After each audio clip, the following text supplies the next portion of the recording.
రామరాజు అయితే భద్రావతి సేనాపతి వాళ్ళు ఇక నీ కొడుకు పెళ్లి జరగకుండా చేస్తావు, నిన్ను కుళ్ళి కుళ్ళి ఏడ్చేలా చేస్తావు అని చెప్పేసి వాళ్ళ అన్న మాటలన్నీ గుర్తు తెచ్చుకుంటూ ఉంటాడనమాట. ఇక అప్పుడే ఆ వీధిలోకి అయితే ఉల్లిపాయలు అమ్మే వాళ్ళు అయితే వస్తారనమాట. ఇక ఆ ఉల్లిపాయలు అమ్మే వాళ్ళు రావడంతో ఇంకా వాళ్ళ బండి దగ్గర మైక్ అయితే తీసుకొని నా కొడుకు పెళ్లి గురించి అనౌన్స్ చేస్తాను ఈ ఊరు ప్రజానికానికి, ముఖ్యంగా ఓ ఇంటి వాళ్ళకి తెలియజేస్తున్నా. ఈ నెల 11వ తారీఖున నా పెద్ద కొడుకు చందు పెళ్లి. నా కొడుకుకి చూసిన పెళ్లి సంబంధాలను కొంతమంది చెడగొట్టారు, చాలా కుట్రలు చేశారు. జీవితంలో పెళ్లి కాకుండా చేస్తానని శపథాలు కూడా చేశారు. వాళ్ళకి చెంపదెబ్బల చెప్పు దెబ్బల నా కొడుకు పెళ్లి ఘనంగా చేయబోతున్నాను. ఈ పెళ్లి చూసి తరించాల్సిందిగా కోరుతున్నాను. మోసం కుట్ర కొంతవరకు పనిచేస్తాయి, చివరికి గెలిచేది మాత్రం మంచే అని తెలుసుకొని బుద్ధితో పాటు సిగ్గు కూడా తెచ్చుకోవాలని కోరుకుంటున్నానని చెప్పేసి ఇక మైకులో అనౌన్స్ చేస్తూ చెప్తూ ఉంటాడనమాట రామరాజు. ఇక ఆ మాటలు విని భద్రావతి అయితే కోపంతో రగిలిపోతూ ఉంటుందన్నమాట. ఇక సేనాపతి అయితే చూసావా అక్క మనల్ని ఎలా ఎక్కిరిస్తూ మాట్లాడుతున్నాడో అని చెప్పేసి అంటూ ఉంటాడనమాట. ఇక భద్రావతి అయితే అవునరా తమ్ముడు, వాడి మాటలే కాదు వాళ్ళు అంత సంతోషంగా ఉండడం కూడా నేను తట్టుకోలేకపోతున్నాను రా. మనకి మన కుటుంబానికి ఆనందాన్ని దూరం చేసి వాడి కొడుకులు చాలా సంతోషంగా ఉన్నారు, నాకు కడుపు రగిలిపోతుందని చెప్పేసి అంటూ ఉంటుందన్నమాట. ఇక వెంటనే విశ్వ అయితే దీని అంతటికీ కారణం మన ప్రేమే అత్త, అది ఆ ధీరజ్ గడితో వెళ్లకుండా ఉండుంటే మనకి నరకం ఉండేది కాదు కదా అని చెప్పేసి అంటూ ఉంటాడనమాట. ఇక భద్రావతి అయితే అవునరా, త్వరలోనే దాన్ని ఆ ఇంటి నుంచి ఇంటికి తీసుకొస్తాను, జరిగేది ఇదే అని చెప్పేసి అంటూ ఉంటుందన్నమాట.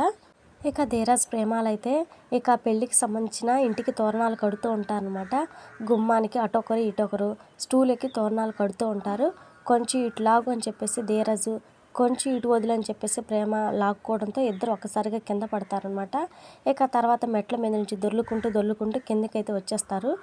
కాసేపు ఇద్దరు అలా ఒకరినొకరు చూసుకుంటూ అలానే ఉండిపోతారనమాట. కాసేపు ప్రేమ అయితే ధీరజ్ని అలానే చూసి రే నువ్వు కావాలనే నీ మీదకి లాక్కున్నావు కదా నన్ను అని చెప్పేసి ఇంకా ధీరజ్ గుండెల్లో గుద్దుతూ ఉంటుందన్నమాట. ఇక ధీరజ్ అయితే చీచి నువ్వు పెద్ద తిలోక సుందరమని మీదకి లాక్కున్నానే అని చెప్పేసి అంటూ ఉంటాడు. ఇద్దరు అలా కాసేపు ఇక ఆ తోరణాలతోనే కొట్టుకుంటూ తిట్టుకుంటూ ఉంటారనమాట.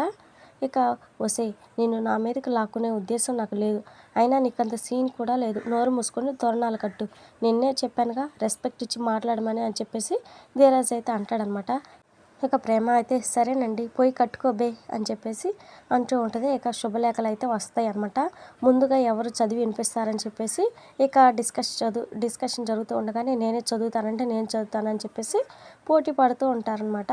అయితే రామరాజు నిర్ణయాన్ని వేదవతికి అయితే వదిలేస్తాడనమాట. ఇక వేదవతి అయితే ఈ ఇంట్లో అందరికంటే ఎక్కువ చదువుకున్నది గవర్నమెంట్ ఉద్యోగం కోడలే కదా, నువ్వే చదువు అని చెప్పేసి శుభలేఖనైతే నర్మదా చేతికి అయితే ఇస్తుందనమాట. ఇక అయితే పెళ్లి శుభలేఖ చదివి వినిపించిన నర్మదా అయితే ప్రేమతో ఈ పెళ్లికి ఆహ్వానించేవారు శ్రీమతి శారదాంబ, శ్రీ కీర్తిశేషులు, ఆనంద భూపతి అని చెప్పేసి వేదవతి తల్లిదండ్రుల పేర్లు అయితే చదువుతుందనమాట. అది విని వేదవతి ప్రేమలు అయితే చాలా ఎమోషనల్గా ఫీల్ అవుతారు. మళ్ళీ చదువు అని చెప్పేసి మళ్ళీ చదివించుకొని ఏవండి శుభలేఖలపై మా అమ్మా నాన్న పేర్లు వేయించారా అని చెప్పేసి వేదవతి అయితే కన్నీళ్ళు పెట్టుకుంటూ ఉంటుందన్నమాట. అవును బుజ్జమ్మ, దేవుళ్ళని ఎలా మర్చిపోతాను, నా వరకు దేవుడు అంటే మీ నాన్నే, ఇది మీ నాన్న ఇచ్చిన జీవితం, ఈరోజు నేను ఇలా ఉన్నానంటే దానికి కారణం మీ నాన్న, జీవితాంతం మీ నాన్నకు రుణపడి ఉంటాను బుజ్జమ్మ అని చెప్పేసి అంటూ ఉంటారన్నమాట. ఇక ఆ మాటకి ప్రేమ అయితే మా వాళ్ళు మావయ్యని ఎంత ద్వేషించినా కూడా ఈయన మా కుటుంబాన్ని ప్రేమిస్తూనే ఉన్నారని చెప్పేసి ఇక ఎమోషనల్ అయిపోతుందన్నమాట. ఇక శ్రీవల్లి పెళ్లి జరిపించడానికి కావాల్సిన డబ్బు కోసం అని చెప్పేసి భాగ్యం అయితే ఇక శ్రీవల్లితో కలిసి ఒక ప్లాన్ అయితే వేస్తుంది అనమాట. ఫోన్ చేసి అర్జెంటుగా రండి పని ఉంది, ఇది ఫోన్లో చెప్పాల్సింది కాదు కలిసి మాట్లాడాల్సిన విషయం, తొందరగా అని చెప్పేసి శ్రీవల్లితో చెప్పిస్తుంది అనమాట. ఇక తల్లి చెప్పినట్టే శ్రీవల్లి కూడా చేస్తుంది. మీతో అర్జెంటుగా మాట్లాడాలి, వెంటనే ఇంటికి వచ్చేయండి, ఇది ఫోన్లో చెప్పేది కాదని చెప్పేసి అంటూ ఉంటుంది అనమాట. ఇక సరే అని చెప్పేసి శ్రీవల్లి ఇంటికి అయితే బయలుదేరతాడనమాట. మరి నెక్స్ట్ ఏం జరగబోతుంది ఏంటి అనేది మరి మిస్ అవ్వకుండా తెలుసుకోవాలనుకుంటే మన ఛానల్ని వెంటనే సబ్స్క్రైబ్ చేసి పక్కనే ఉన్న బెల్ బటన్ని క్లిక్ చేయండి. Thank you friends.